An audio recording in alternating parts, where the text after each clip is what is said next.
देखिए question number 51 का आपका है। 51 में है कि समतल दर्पण द्वारा बना प्रतिबिंब होता है। तो समतल द्वारा जो प्रतिबिंब होता है वो हमेशा आभासी प्रतिबिंब बनता है और सीधा होता है। जबकि आपको क्वेश्चन में दे दे कि समतल दर्पण के द्वारा प्रतिबिंब जो दिया है तो आभासी होगा, लेकिन आपको दे दे कि अवतल दर्पण के द्वारा बना प्रतिबिंब कैसा होगा या उत्तल दर्पण के द्वारा बना प्रतिबिंब कैसा होगा, है ना। तो अवतल के द्वारा हमेशा जो उल्टा और वास्तविक होता है। अवतल के द्वारा जो होगा यानी जो अवतल के द्वारा बना प्रतिबिंब जो होगा, अवतल के द्वारा जो प्रतिबिंब होगा हमेशा क्या होगा, उल्टा होगा।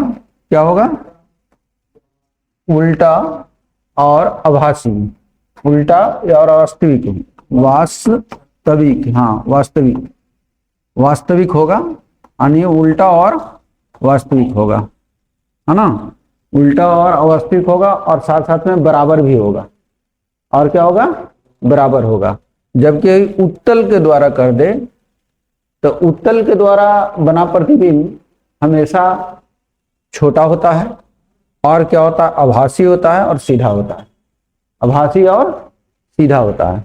लेकिन आपका जो आंसर यहाँ पर दिया गया है क्वेश्चन के अनुसार से कि समतल दर्पण द्वारा बना प्रतिबिंब क्या है, तो हम लोग मारेंगे आभासी प्रतिबिंब। नेक्स्ट क्वेश्चन,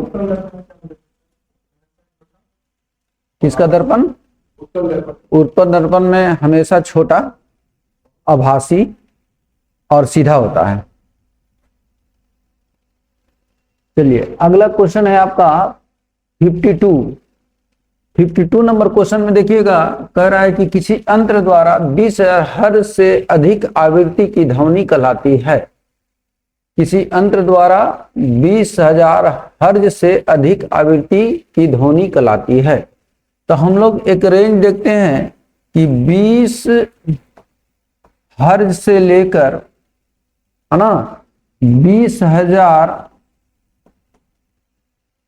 हर्ट्ज तक अगर आप देखते हैं 20,000 हर्ट्ज तक, तो इस रेंज को हम लोग कहते हैं ऑडिबल रेंज। क्या कहते हैं, ऑडिबल रेंज कहते हैं। हम लोग जो सुन सकते हैं वो 20 हर्ट्ज से 20 हर्ट्ज तक। लेकिन 20,000 से कम, अगर इससे कम है यानी 20,000 से कम है ना, तो उसको कहते हैं हम लोग इंफ्रासोनिक। क्या कहते हैं, इंफ्रासोनिक कहते हैं। और ये सभी जो आवाज आता है, जैसे आपका भूकंप यानी जो भूकंप होती है उससे इस तरह का आवाज निकलता है। दूसरा, हाँ बहुत कम होती है। दूसरा आप देखिएगा जो ज्वालामुखी निकलता है उसका आवाज, झीलों की आवाज, लहरों की आवाज, ये सारी आवाज क्या होती है, आपका इंफ्रासोनिक होता है। और हम लोग कहते हैं 20,000 हर्ट्ज से अधिक को, यानी इससे अधिक, इससे जब अधिक होता है तो इसके से क्या कहते हैं हम लोग, यानी प्राश्रव्य तरंग कहते हैं। क्या कहते हैं, प्राश्रव्य तरंग कहते हैं, या उसे अल्ट्रासोनिक कहते हैं। क्या कहते हैं उसको, अल्ट्रासोनिक कहते हैं। अल्ट्रासोनिक, या इसको हम लोग हिंदी में कर सकते हैं प्राश्रव्य तरंग। क्या कर सकते हैं, प्राश्रव्य तरंग, है ना। तो आपको जो क्वेश्चन में है कि किस यंत्र द्वारा 20,000 हर्ट्ज से अधिक आवृत्ति की ध्वनि कहलाती है। इंफ्रासोनिक तो कम का होता है, 20 हर्ट्ज से कम का। ऑडिबल रेंज आपका 20 से 20,000 तक है। अल्ट्रासोनिक होगा जो आपका क्या होगा, 20,000 से अधिक होगा। इस प्रकार आंसर आपका किसी का नीचे जाइए बताते हैं।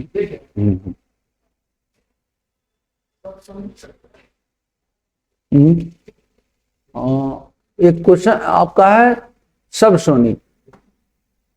सबसोनिक मीन्स होता है कि उसके बीच के भाग में आता है ना। तो आंसर 52 का क्या हो जाएगा, सी होगा। चलिए अगला क्वेश्चन, किसी पदार्थ का सबसे छोटा कण जो स्वतंत्र अवस्था में रह सकता है ना?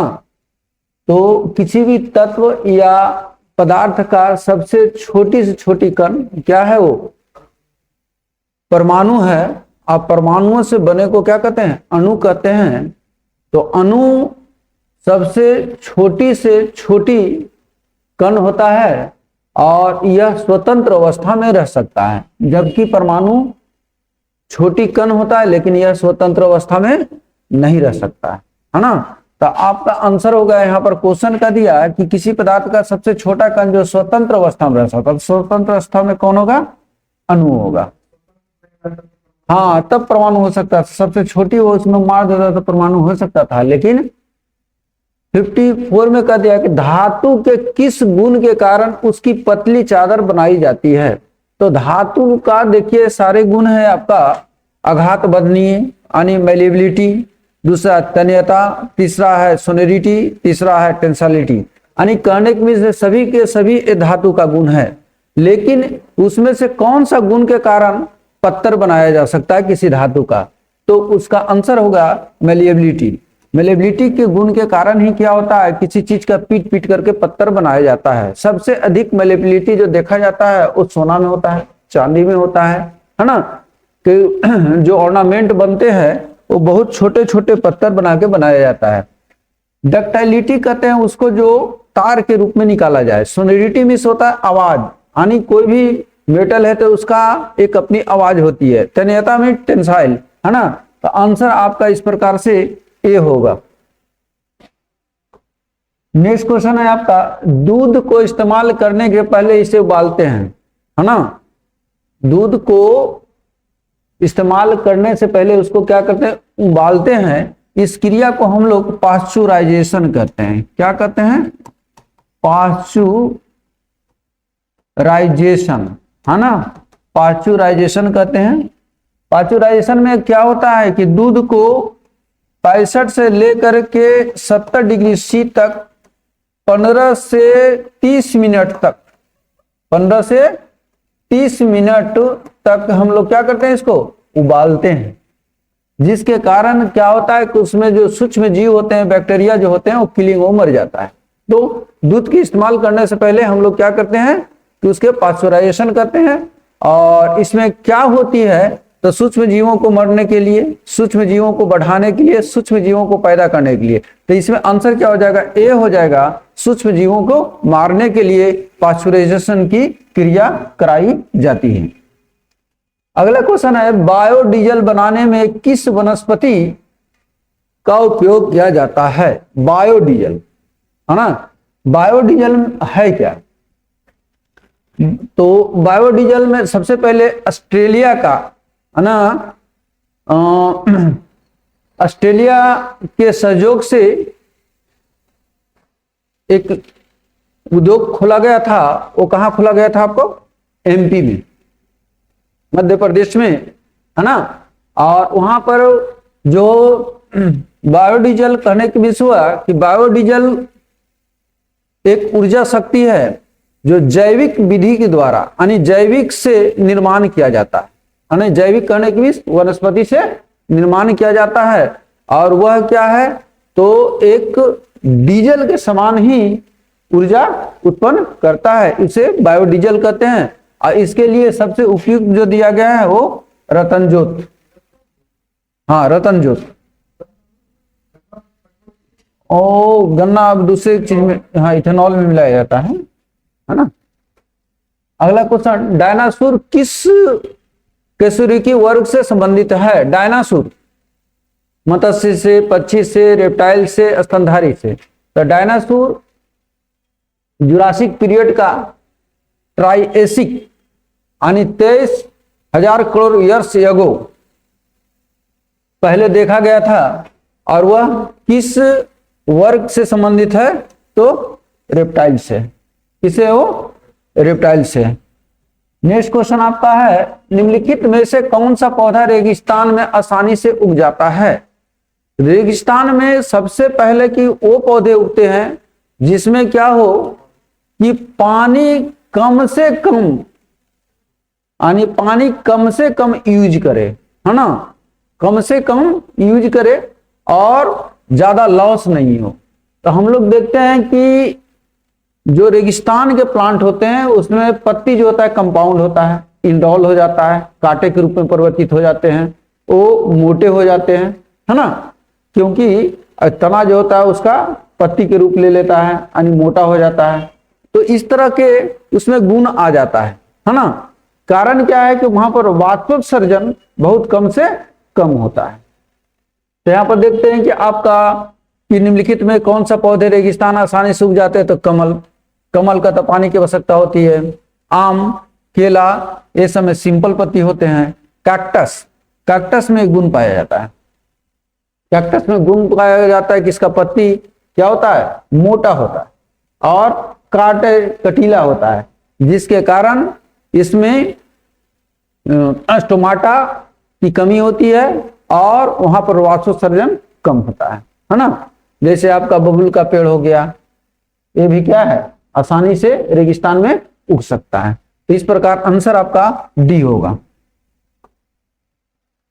नेक्स्ट क्वेश्चन 59, जब एक दंड चुंबक को उत्तरी ध्रुव दक्षिण की ओर निर्देशित होता है तथा दक्षिण ध्रुव उत्तर की ओर निर्देशित है, तब उदासीन बिंदु क्या होगा, तो चुंबकीय अक्ष पर होगा।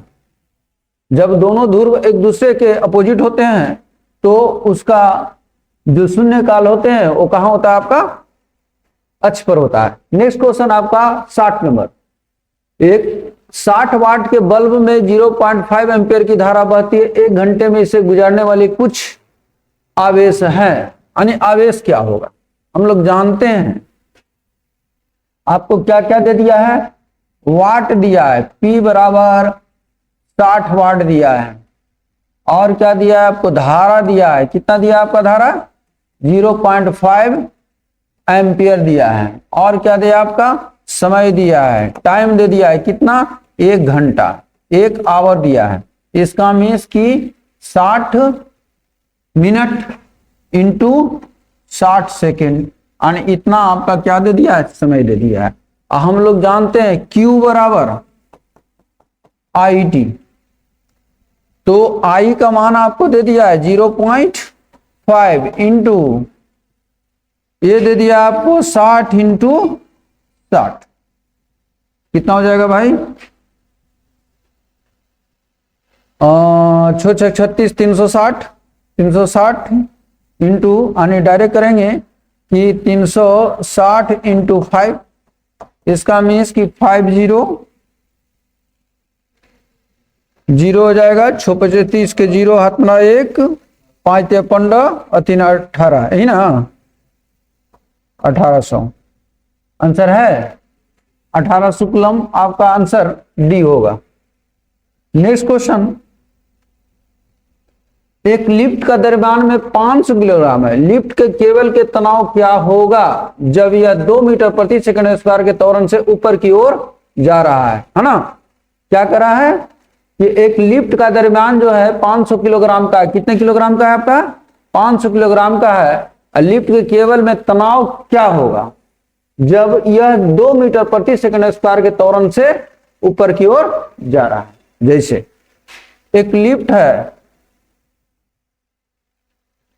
और लिफ्ट में जो कह दिया है कि ये 2 मीटर प्रति सेकंड स्क्वायर के त्वरण से जा रहा है, एक्सेलरेशन ऊपर जो है F बल कोई लगा हुआ है यानी T है, नीचे में क्या है mg है, मास आपका ऑलरेडी दे दिया है कितना, 500 किलोग्राम, 500 केजी दे दिया है ना। तो अब आपको निकालने के लिए कह रहा है कि इसमें जो तनाव होगा, ये तो जा रहा है ऊपर की ओर जो बल से, इसमें जो तनाव होगा, ये जो टेंशन होगा इसमें, ये टी क्या होगा, है ना, कर रहा है। तो मान लिया कि ऊपर जा रहा है इसलिए एफ बड़ा होगा यानी टी बड़ा होगा, टी माइनस नीचे में क्या है एम जी बराबर क्या होगा एम ए, इसलिए टी बराबर क्या होगा, टी बराबर होगा एम, तो ऊपर जाए इधर जाएंगे तो कॉमन हो जाएगा, और इधर माइनस जाएंगे तो उधर क्या होगा प्लस में हो जाएगा, इसलिए क्या होगा ए प्लस क्या होगा जी हो जाएगा।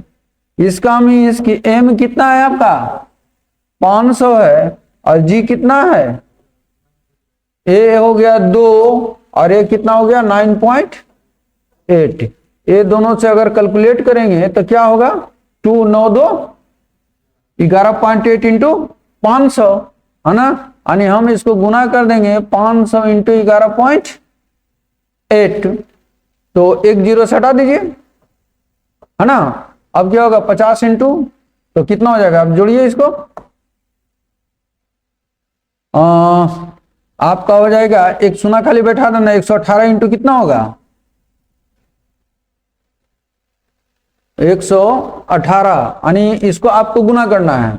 गुना करेंगे तो आपका जो यूनिट होगा वो आंसर आएगा, तो इसको गुना कर लीजिए, 118 इंटू कितना आपका 50, क्या हो गया 0 0 0, 8 पे 40 के 0, हाथ में 4 5 4 9 के 9 9, 5 क्या है 5 5 है ना, 0 0 9 5 कितना हो गया 5900, यानी आपका जो आंसर आ रहा है 5900।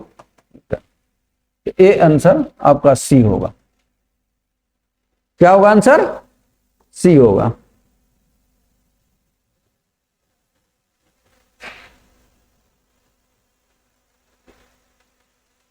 नेक्स्ट CC2 में करा, किसी वस्तु का जड़त्व निर्भर करता है वस्तु के गुरुत्वीय केंद्र पर। किसी वस्तु का जड़त्व निर्भर करता है, जड़त्व बराबर होता है I बराबर होता है mr²। m क्या है आपका, तो मास है ना, r क्या है तो त्रिज्या है। तो यहां पर कह दिया कि किसी वस्तु का जड़त्व निर्भर करता है, तो वस्तु के गुरुत्वीय केंद्र पर कोई जी का मान नहीं, वस्तु के द्रव्यमान पर, तो आंसर क्या होगा वस्तु के द्रव्यमान पर। नेक्स्ट क्वेश्चन, एस्को से धातु को निष्कासन को क्या कहते हैं, है ना, एस्को से धातुओं को निष्कासन को क्या कहते हैं, है ना। जो धातु का अयस्क होता है उसी अयस्क से उस धातु का निर्माण करते हैं और उसे हम लोग मेटलर्जी कहते हैं। क्या कहते हैं, मेटलर्जी कहते हैं, इससे कहते हैं हम लोग। आंसर क्या होगा, बी होगा आपका। ए में दिया है मीटियोरोलॉजी।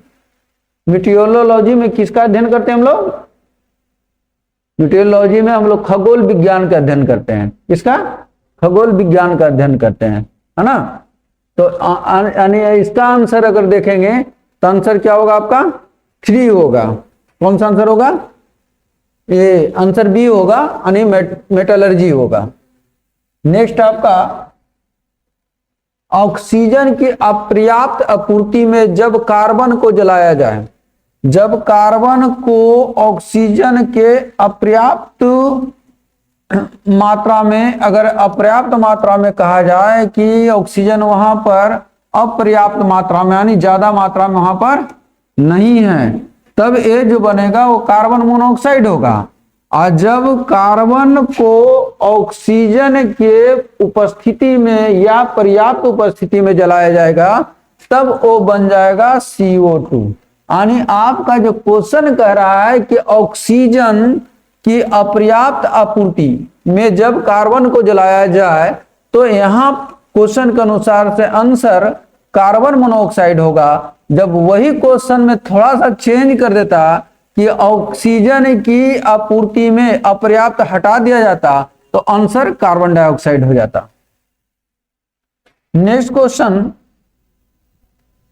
65 में, किसी भी अस्थिर या गतिशील वस्तु की स्थिति और दिशा में तब तक कोई परिवर्तन नहीं होता है जब तक उस पर कोई बाह्य बल सक्रिय न हो। ये न्यूटन का प्रथम नियम के अनुसार मिलता है ना।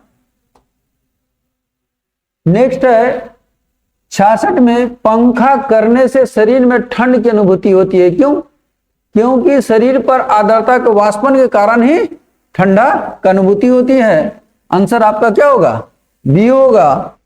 67 में क्या है कि जब नैदानिक थर्मामीटर को उबलते हुए जल में रखा जाता है तो कभी कभी क्यों फट जाता है।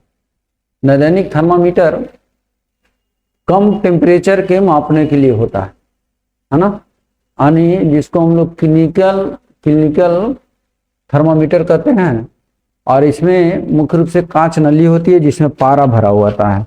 अब पारा के फ्लक्चुएशन के कारण, पारा के फ्लक्चुएशन के कारण, पारा के फ्लक्चुएशन के कारण ही उसमें क्या होता है कि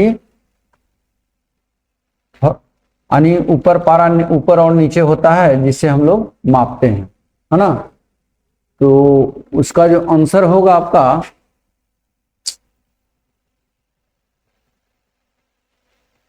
नहीं होगा, इससे ये बेकार हो गया।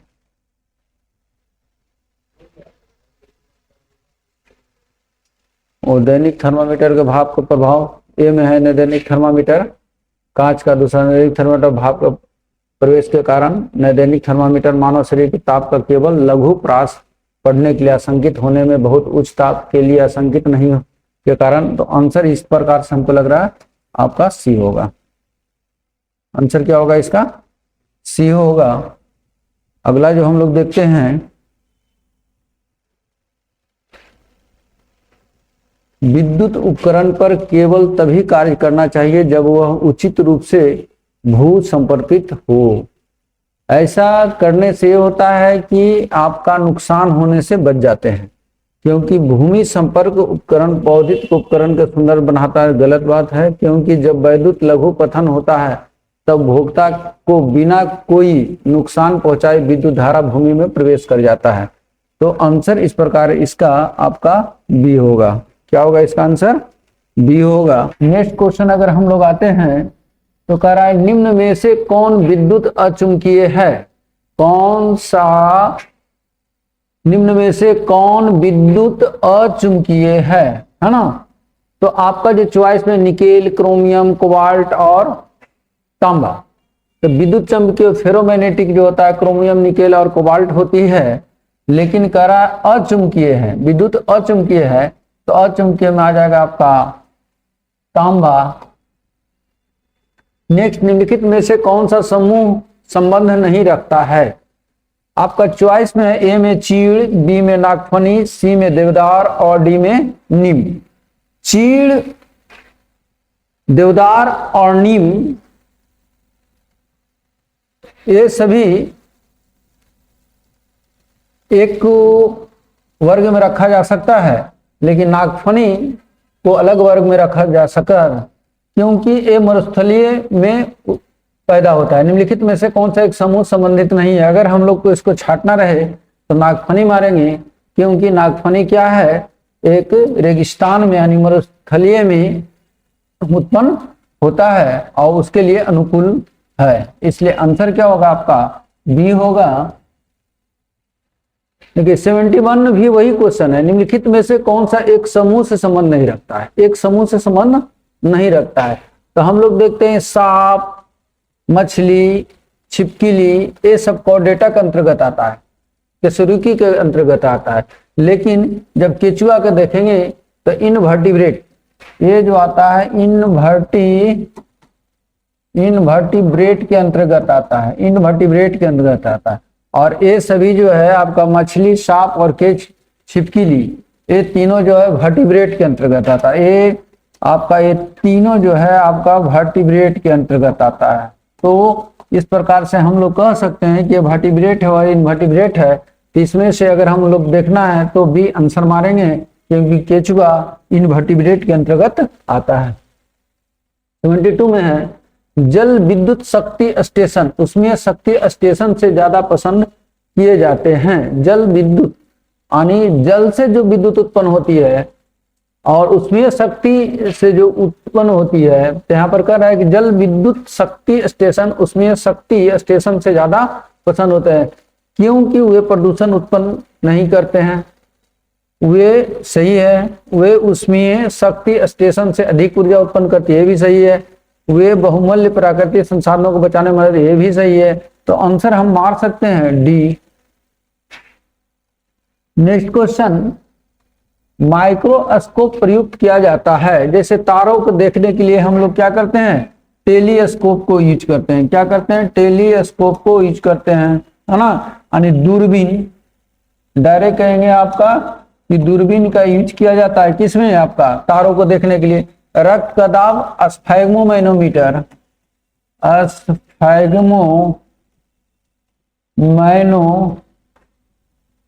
मैनोमीटर, स्फैग्मोमैनोमीटर द्वारा रक्तदाब मापा जाता है। सूक्ष्म वस्तुओं को देखने के लिए तब माइक्रोस्कोप, यानी आपका जो क्वेश्चन है माइक्रोस्कोप का प्रयोग किया जाता है। यहाँ पर क्वेश्चन दे दिया है कि माइक्रोस्कोप प्रयोग किया जाता है तो सूक्ष्म वस्तुओं को देखने के लिए। तारों को देखने के लिए क्या करते हैं हम लोग? दूरबीन का यूज करते हैं। रक्त को दाब मापने के लिए क्या करते हैं? स्फैग्मोमैनोमीटर। और सूक्ष्म जीवों को देखने के लिए माइक्रोस्कोप का यूज करते हैं। इसलिए आंसर आपका सी होगा। नेक्स्ट पॉइंट, नेक्स्ट क्वेश्चन है, निम्नलिखित में से कौन सा निम्नलिखित में से कौन सा रोग हमारे देश से पूर्ण रूप से उन्मूलन हो गया है? हैजा, कुकुर खांसी, कैंसर। तो आपका चेचक। नेक्स्ट है, सामान्य वायुमंडलीय दाब पर जल का क्वथनांक डिग्री सेंटीग्रेड में कितना होता है ना? डिग्री सेंटीग्रेड में कितना होता है? तो हम लोग जानते हैं कि सामान्य ताप पर जो जल का बॉइलिंग पॉइंट होता है वो 100 डिग्री सी होता है, 100 डिग्री सी होता है। लेकिन जैसे जैसे हम ऊंचाई पर जाते हैं, जैसे पहाड़ों पर जाते हैं, तो वहां पर जल का क्वथनांक घट जाता है। क्यों घटता है? क्योंकि जैसे जैसे हम ऊपर जाएंगे, अल्टीट्यूड यानी हाइट पे जाएंगे, तो वहां पर क्या होगा कि आपका एटमॉस्फेरिक प्रेशर कम जाता है। एटमॉस्फेरिक प्रेशर कमने के कारण जिस एटमॉस्फेरिक प्रेशर पर उसका बराबर हो जाता है, तो वहां पर क्या होता है कि उसी पर पानी खोलने लगता है। इसलिए कहा जाता है कि जैसे जैसे ऊपर जाएंगे तो क्वथनांक घटेगा। और हम लोग इस प्रकार आंसर मार सकते हैं कि यहाँ कह दिया कि समान वायुमंडलीय दाब पर जल का क्वथनांक डिग्री में सेंटीग्रेड में कितना होगा, तो आंसर हम बी लगाएंगे।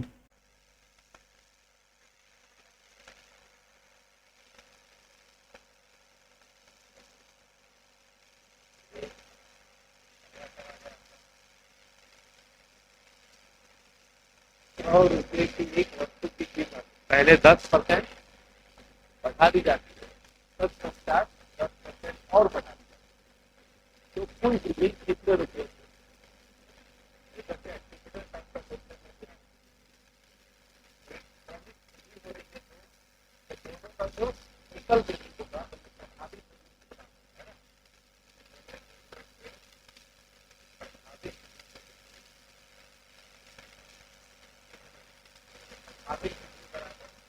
एक बार 10 करा है तो इसके मतलब नहीं कि यहाँ पे इसके मतलब है कि यहाँ पे कितने रुपयों की इसीलिए इस तौर पर मतलब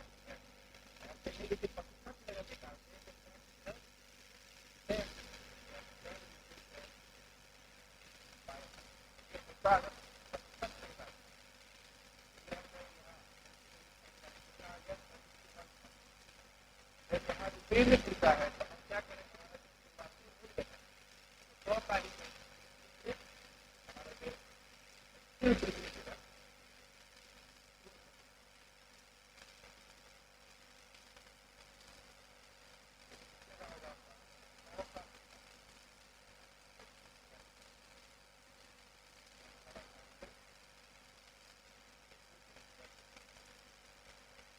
और ये कितना हो जाएगा पुस्तक? तो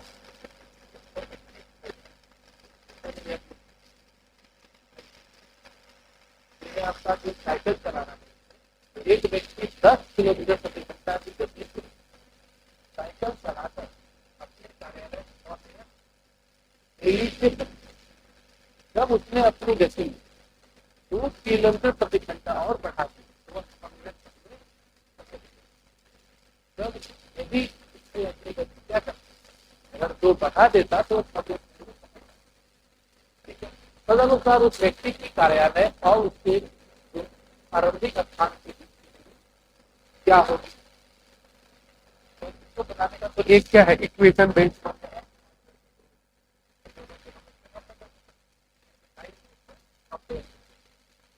तरीका क्या होता है, तो डायरेक्ट फॉर्मूला यूज करें, दोनों स्थानों क्या बराबर, दोनों अलग अलग स्थानों का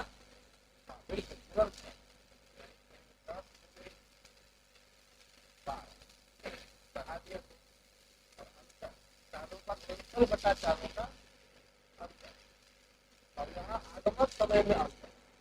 एक बार 6 मिनट देंगे तो एक बार 6 मिनट तक 100 प्लस 100 हो जाएगा, और ये मिनट में है तो बटा 60 करेंगे तो आवर में आएगा 12 से 5 बार 10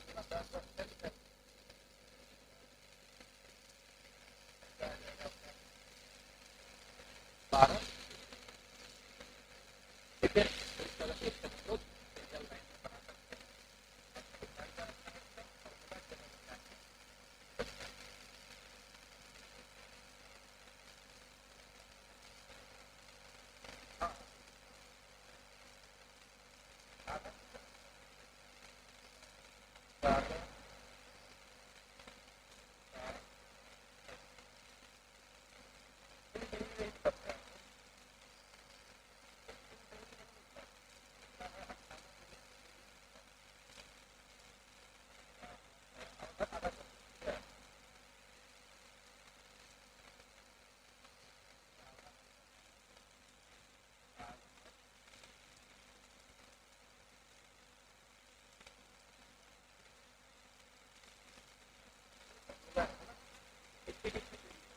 जगह है वहाँ पे स्कूल से बाकी कार्यालय से इसके अपने घर से चला है केवल यह शुरुआती एक आरंभिक स्थान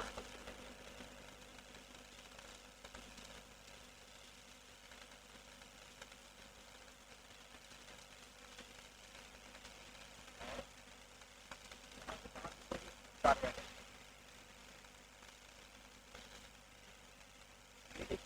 एक तरफ का ही औसत चाल जब करते हैं हम लोग समय तो बराबर बराबर दूरी तय होता है, जब जाता भी है और वापस आता है उस केस में हम क्या करते हैं दूरी जाता है औसत चाल 2x/x इसमें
क्षेत्रफलों का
और क्या है कि हमने 10% निकाल के पहले घटा दें इसके पास, है ना, तो 1200 0 पे कितना आ जाता है